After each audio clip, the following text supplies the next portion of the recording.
Let's go through the full narrated chapter of One Piece 148. Ready? Let's begin right after the intro.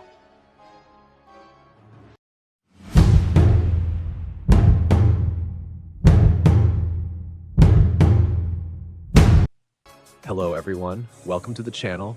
And yes, the narrated chapter is already out. This time it was quick. But before we dive into the content of this video, don't forget to hit the like button, subscribe, and turn on the notification bell. That way you won't miss anything. Alright, let's get to the narrated chapter. The 33rd cover page of Yamato's journey, daughter of the ogre, toward the Golden Inari Shrine. Heading to Hakumai to return Kawamatsu's hat that Otama entrusted to me. We see Yamato holding the Kappa hat in her hand. Speed and Otama will stay with Raizo. Ulti and Page 1 have joined Yamato in her pilgrimage. Page 1. The chapter begins with the children. Ronya says her legs got lost on the way. We see her walking along one of Gunko's arrows, pointing toward a cliff. One of the children asks where Ronya is going. Gilva tells Ronya that if she keeps going, she'll fall. Ronya then says, while keeping an optimistic smile on her face, "What's happening to me is quite strange. But don't worry about me, Gilva. I'm fine. It's no problem. Nothing worth mentioning." We then get an overhead view. Ronya is right at the tip of the arrow, which stretches from the tree into free fall. As Ronya keeps saying it's nothing much, the other children scream her name. Page 2. As Ronya starts to sweat cold looking down, the children scream, "Come back, Ronya, come back." Then Gunko speaks. "You're now standing on the altar." She contacts Sommers. "Commander Sommers, the first child is ready to fall." Sommers replies, "Excellent. Prepare the broadcast so all of Elbaf citizens can hear her voice." We now see Ronya trembling. We focus on Sommers' face as he says, "Well then, they must decide in 30 seconds. If not, we will drop her." "Did you hear me, Jarul? If you don't make a decision in 30 seconds, we will drop her." Then Sommers orders again, "Set fire to the school and the library." We see Jarul and the giants. One of the giants says he's insane. Another says, "Lord Jarul." Another one, "The library holds the legacy of thousands of years." Another shouts, "But life comes first, doesn't it? Are you insane? Do you realize what you're saying?" Page 3. We see the deadlock leading to a brawl among the giants. One says the problem isn't their demands. Another argues, "Should we kneel to these bastards or not?" A female giant shouts, "Are you saying it's better to let our children die?" Another one adds, "And nobody around here will do anything? We must put an end to this madness right now." We then switch to a conversation between Chopper and Robin, who are still hiding in Saul's hair. Robin says, "Stay here, Chopper." Chopper replies, "What? Why?" Robin explains, "They were caught by a sudden attack. They didn't even know what the enemy was capable of, but now a flame of hatred has ignited inside my heart." We see the Straw Hats, Nami, Usopp, Brook, and Jinbei, all tied up. Note, Gunko has completely wrapped up Brook. He looks like a mummy. Nami screams, "You want to kill children, you bastard! Are you insane? Even the worst criminals in this world wouldn't go so far as to take children hostage." Then Sommers laughs, "Ha ha ha! Save your drama! None of this changes the game." Nami, even angrier now, calls him a coward. Page 4. The scene shifts. We see Ripley shouting, "I'm going Frankie!" Frankie agrees and replies, "Do what you have to do." Then Dory and Bragi say, "Let's go, everyone. We'll split into 2 groups. One group will fight the monsters, and the other will rescue the children."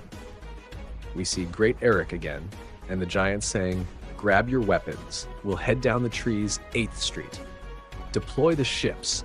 As the giants mobilize, some shout, "Our destination is 8th Street. Let's go there." Note, it's unclear if these giants are heading to fight the intruders or to burn the school and library. We continue to hear Sommers' demands, and we cannot forget, after burning the school and the library. Page 5. Sommers continues, "No book should be saved. Everything must be burned. The message is clear. We want to erase everything. Your culture, your history, it will all be wiped out." Then, at that moment, we hear Shephan Fleur. In an incredible panel, a hand smashes into Sommers' face, sending him flying backward, spitting blood. Page 6. Robin! Nice one, Robin. Be careful, Robin.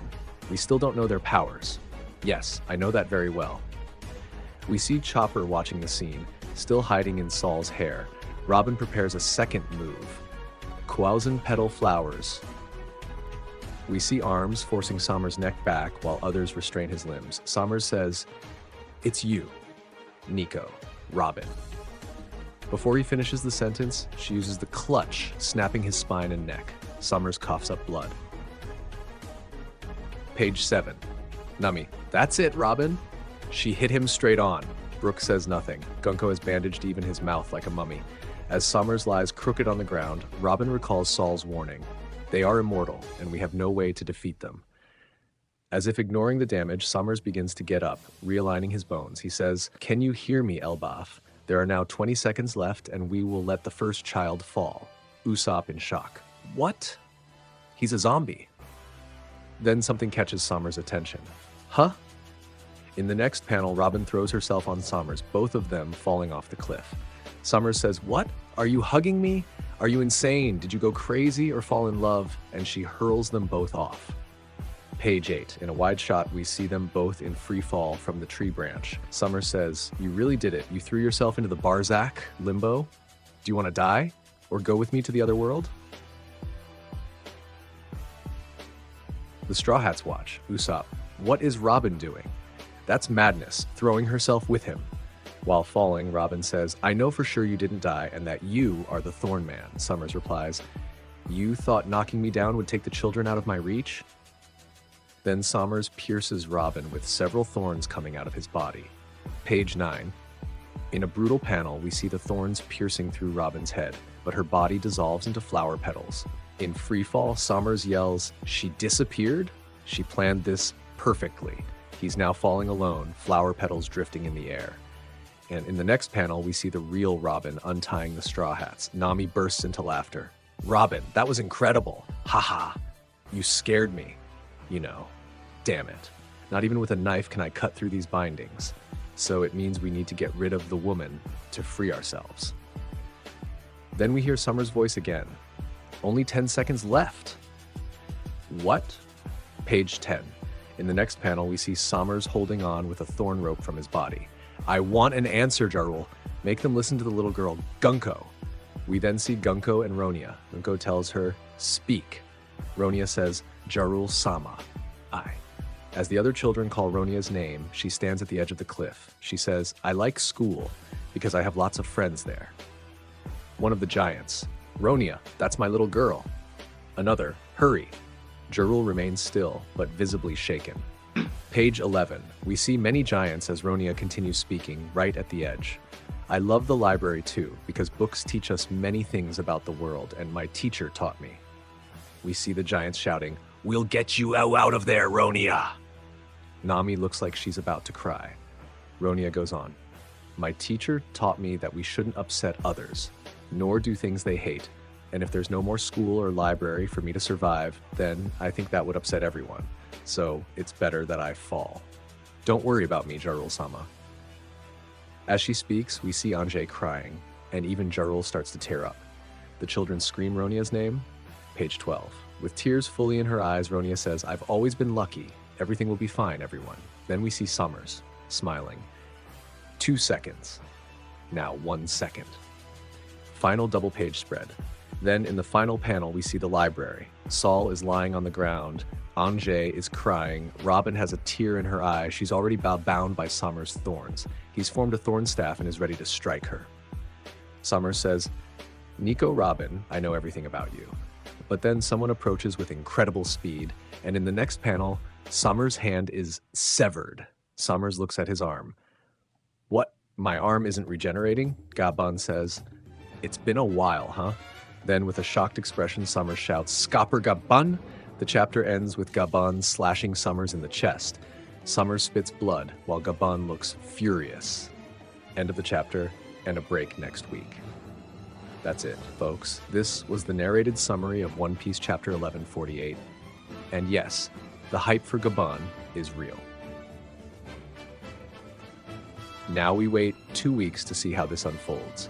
If you enjoyed the video, don't forget to hit the like button, subscribe to the channel, and ring the bell. See you next time, and thanks.